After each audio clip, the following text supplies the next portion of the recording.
Eto na nga tayo, tambay muna sa roof. Sarap magmasdan ng langit, parang ikaw. Woo! At eto na nga, tuluyan ko na nga pinagmasdan yung langit habang kumakain para mas maganda. Kasama ko nga pala tong batang to. Sarap mo talagang titigan at eto nga, binalikan ko pa.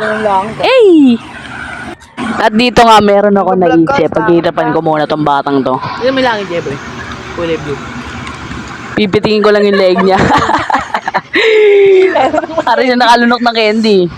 Siyempre, kapag kumain ka, kailangan may panulak yan. Painom nga. Tingnan mo naman yung paraan niya, paano ako painumin. At siyempre, di tayo papayag niyan. At ito na nga, kala nyo nabusog na kasi tulog. Hindi pa, selfie pa yan. Selfie muna. At akala nyo, selfie lang. Magti-tiktok pa yan. Tingnan mo naman, napakajangas, angas na angas sa buhay. Alam nyo ba guys kung sino ini-imagine ko niyan? Siyempre siya. Haha, de joke lang. De geng-geng. Iniisip ko, nasa resort ako, tingnan mo, angas na angas sa buhay, oh. Pero nasa roof lang yan, mga niga. Yeah. Napakaangas pa nga ng mga background ko, pero pasok na yan, men. Makapag-tiktok lang. NN. The end.